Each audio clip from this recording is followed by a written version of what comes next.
नमस्कार दोस्तों, एक बार फिर से आप सभी का स्वागत है आपके अपने यूट्यूब चैनल जॉब सीकर्स में। तो आज के इस वीडियो में हम लोग बात करने वाले हैं पंजाब नेशनल बैंक की तरफ से जो अप्रेंटिसशिप का रिक्रूटमेंट निकला है उसके बारे में। इस एक वीडियो में हम पूरा डिटेल में इस पूरे नोटिफिकेशन को देखेंगे, हर एक पॉइंट आपके साथ डिस्कस करेंगे जो कि आपको फॉर्म भरने से पहले जानना ज़रूरी है। ट्रेनिंग पीरियड कैसे रहेगा, आपका रजिस्ट्रेशन कैसे है, क्या एलिजिबिलिटी क्राइटेरिया है, क्या आपको सैलरी दी जाएगी, इन सारी चीज़ों को डिटेल में हम लोग इसमें देखने वाले हैं। और यही नहीं, इसके अलावा और भी कोई जो रिक्रूटमेंट और या फिर गवर्नमेंट एग्जाम की वैकेंसीज़ की जो नोटिफिकेशन निकलती है उन सभी एग्जामिनेशंस के फॉर्म को मैं इसी तरह से डिस्कस करता हूँ आपके सामने, पूरे नोटिफिकेशंस के हर एक पॉइंट को आपको दिखाता हूँ और समझाता हूँ। तो इन फ्यूचर अगर आप किसी भी फॉर्म को भरने के सोच रहे हैं तो प्लीज़ मेक श्योर कीजिएगा कि आप मेरे इस चैनल को सब्सक्राइब कर दें, और हर एक नोटिफिकेशन का जो है वो मैं इस तरह से डिटेल ओरिएंटेड वीडियो आपके सामने लाते रहता हूँ और आप उसे देख सकें और फॉर्म जो है आप वो सही से भर सकें। तो प्लीज़ इस चैनल को सब्सक्राइब भी कर दीजिएगा और वीडियो पसंद आए तो लाइक भी कीजिएगा। तो चलिए बिना समय गंवाते हुए इस वीडियो को स्टार्ट करते हैं। तो टोटल सीट की अगर बात की जाए तो 5138 सीट है, और फॉर्म भरने का जो डेट है वो 8 फरवरी 2026 से फॉर्म भराना स्टार्ट होगा, और लास्ट डेट आपका जो है वो 24 फरवरी 2026 का है। टेंटेटिव डेट अगर ऑनलाइन एग्जामिनेशन की बात की जाए तो फर्स्ट वीक ऑफ मार्च में जो है ये एग्ज़ाम कंडक्ट कराया जाएगा। अब इसके अलावा एलिजिबिलिटी क्राइटेरिया की अगर बात की जाए तो ऑब्वियसली सी है कि आप एक सिटीजन ऑफ इंडिया होना चाहिए। उसके अलावा भी आप यहाँ वीडियो को पॉज करके देख लीजिएगा कि अगर आप सब्जेक्ट ऑफ नेपाल या भूटानीज या तिब्बतन रिफ्यूजन तो भी आप इस फॉर्म को भरने के लिए एलिजिबल है। आप वीडियो को यहाँ पे आराम से पॉज करके इन सारे पॉइंट्स को आप पढ़ लीजिए। एज की अगर बात की जाए तो मिनिमम 20 ईयर आपका होना चाहिए और मैक्सिमम 28 ईयर होना चाहिए। मतलब आपका जो डेट ऑफ बर्थ है वो 2 जनवरी 1998 से पहले का नहीं होना चाहिए और 1 जनवरी 2006 से बाद का नहीं होना चाहिए। इसके अलावा एज रिलैक्सेशन जो है वो डिफरेंट कैटेगरी के स्टूडेंट को दी जाती है। तो जैसे कि schedule caste and schedule tribe इसके अगर आप स्टूडेंट हैं तो 5 साल का एक एज रिलैक्सेशन आपको दिया जाएगा। Other backward class non creamy layer में अगर आप आते हैं तो 3 साल का आपको दिया जाएगा, और पर्सन विद बेंचमार्क डिसेबिलिटी के अंदर अगर आप आते हैं तो 10 साल का जो है आपको एज रिलैक्सेशन यहाँ पे दिया जाता है। इसके अलावा यहाँ पे देखा जाए पॉइंट नंबर 4 जो कि वुमेन के लिए है, अगर आप विडो हैं या फिर डाइवोर्स्ड हैं या फिर लीगली आप अपने हस्बैंड से सेपरेट हो चुके हैं बाय द कोर्ट ऑर्डर और आपने अभी तक दोबारा शादी नहीं की है, इस तरह की जो वुमेन की है क्राइटेरिया उनमें एज कंसेशन 35 ईयर दिया जाता है। अगर आप EWS और जनरल कैटेगरी की वोमेन होती हैं तो 38 ईयर दिया जाता है OBC कैटेगरी के वोमेंस के लिए, और 40 ईयर दिया जाता है SC ST कैंडिडेट की वोमेन के लिए। तो सारा डिटेल मैंने यहाँ पे बता दिया आपको एज रिलैक्सेशन को लेकर के भी। जनरल कैटेगरी मेल के अंदर आते हैं और OBC क्रीमी लेयर के अंदर आते तो आपका मिनिमम एज 20 ईयर होता है और मैक्सिमम एज 28 ईयर है। लेकिन उसके अलावा किसी एक आप इन सभी कैटेगरी में फॉल करते हैं यहाँ पे जो मेंशन किया गया है, तो इसमें आप अपने कैटेगरी के बाद आपको ये एज रिलैक्सेशन जो है वो दिया जाता है। एजुकेशन क्वालिफिकेशन की अगर बात की जाए तो आप जो है वो किसी भी मान्यता प्राप्त विश्वविद्यालय से या कॉलेज से, यूनिवर्सिटी से आपका जो वो ग्रेजुएशन का डिग्री होना चाहिए, और आपका जो रिज़ल्ट है वो 31/12/2025 के पहले डिक्लेयर्ड होना चाहिए। इट मीन्स कि अभी जो फॉर्म भरने का टाइम है या फिर जो अपेयरिंग कैंडिडेट हैं जो इस साल एग्ज़ाम देना चाहते हैं वो इस फॉर्म को नहीं भर सकते हैं। उसके अलावा पॉइंट नंबर 2 को अगर देखा जाए तो वैसे कैंडिडेट जो ऑलरेडी रजिस्टर कर चुके हैं नेशनल अप्रेंटिसशिप ट्रेनिंग स्कीम के अंदर, और उनका ये रजिस्ट्रेशन और ग्रेजुएशन होने के बीच में अगर 4 साल से ज़्यादा का गैप है तो वो भी जो है वो इस फॉर्म को नहीं भर सकते हैं। मतलब आपका ग्रेजुएशन होने का टाइम और NATH में आपको रजिस्ट्रेशन का जो टाइम पीरियड दोनों के बीच में 4 साल से कम का अंतर होना चाहिए। पॉइंट नंबर 3 को अगर यहाँ पे कंसीडर करते हैं तो आप जिस भी स्टेट के लिए या यूटी के लिए अपने फॉर्म को अप्लाई करना चाह रहे हैं तो उस स्टेट या यूटीज़ का जो है आपको लोकल लैंग्वेज पढ़ना आना चाहिए, लिखना आना चाहिए, बोलना आना चाहिए और समझना आना चाहिए, क्योंकि बाद में जो है एक स्पेशल लोकल लैंग्वेज टेस्ट जो है आपको एग्जामिनेशन में कंडक्ट कराया जाएगा और उसको पास कीजिएगा तभी आपका जो है वो मेरिट में नाम बनेगा। ड्यूरेशन अगर बात किया जाए अप्रेंटिसशिप की तो ये 1 साल का ड्यूरेशन जो है आपको दिया जाता है, टोटल 12 महीने का है, जिसमें स्टार्टिंग के जो फर्स्ट 2 वीक हैं उसमें आपको बेसिक ट्रेनिंग प्रोवाइड कराई जाएगी और बाकी का रेस्ट 50 वीक है वो आपको on the job training provide कराया जाएगा। अब यहाँ पे ट्रेनिंग सीट्स की अगर बात की जाए तो अलग अलग जो है स्टेट और यूटी में अलग अलग सीट हैं। तो आप यहाँ पे मैं नोटिफिकेशन जो है अपने डिस्क्रिप्शन बॉक्स में डाल दूंगा, वहाँ पे से आप नोटिफिकेशन को डाउनलोड कर लीजिएगा। और फिलहाल यहाँ पे जो है मैं स्क्रीन को धीरे धीरे स्क्रॉल करता हूँ ताकि आप वीडियो पॉज करके भी आपकी स्टेट जिस स्टेट में आप भरना चाहते हैं, कंपेयर करना चाहते हैं, आप वीडियो को पॉज करके भी यहाँ पे देख सकते हैं कौन से स्टेट में कितनी वैकेंसियाँ निकली हुई हैं। तो यहाँ पे है बिहार का है, चंडीगढ़ है, दादर एंड नगर हवेली यूटी है, दमन एंड दीव, दिल्ली है, गोवा है, गुजरात है, हरियाणा है, हिमाचल प्रदेश है, जम्मू एंड कश्मीर है, झारखंड है, कर्नाटका है, केरला है, लेह है, मध्य प्रदेश है, महाराष्ट्र है, मणिपुर है, मेघालय है, मिज़ोरम, नागालैंड, उड़ीसा, पौंडीचेरी, पंजाब, राजस्थान, सिक्किम, तमिलनाडु, तेलंगाना, त्रिपुरा, उत्तर प्रदेश,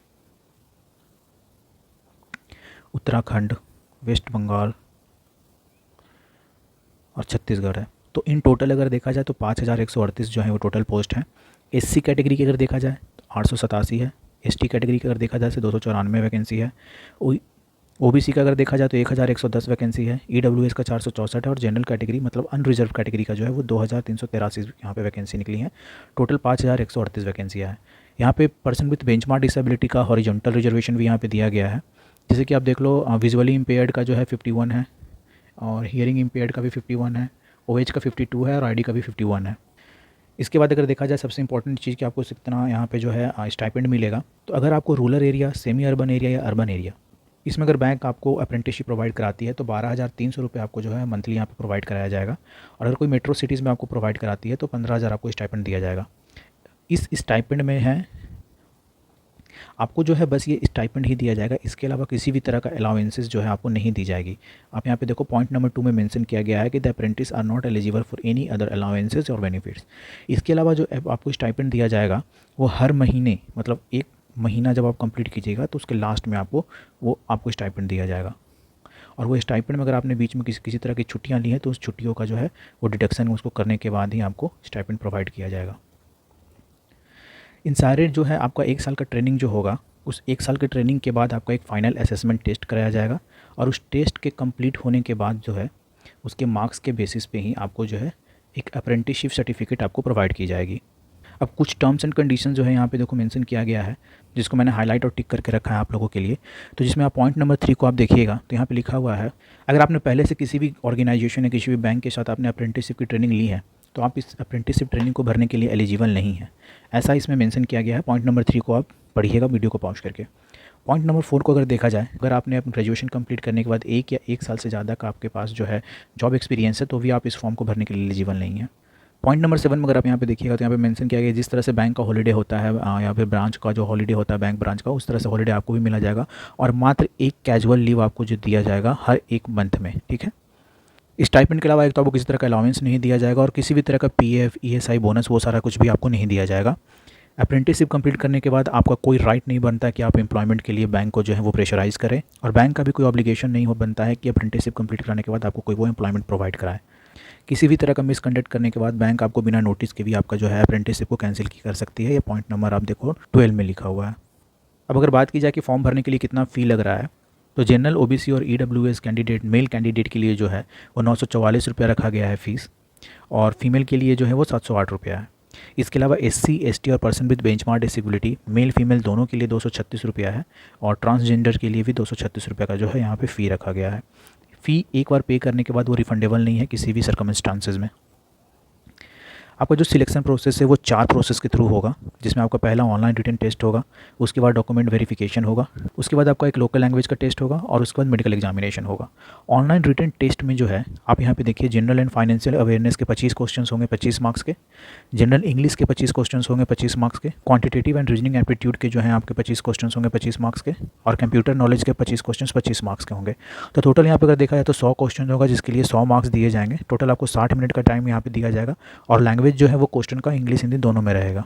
यहाँ पे किसी भी तरह का जो है इंडिविजुअल जो जैसे बैंक एग्जामिनेशन में होता है कि इंडिविजुअल सेक्शन टाइमिंग भी होती है और सेक्शन कट ऑफ भी होता है, लेकिन यहाँ पे जो है किसी भी तरह का मिनिमम क्वालिफाइंग जो है इंडिविजुअल सब्जेक्ट्स के लिए नहीं है। आपका अलग से कट ऑफ निकलेगा, उस कट ऑफ को अगर आप क्लियर कीजिएगा तो मेरिट में आपका नाम रहेगा।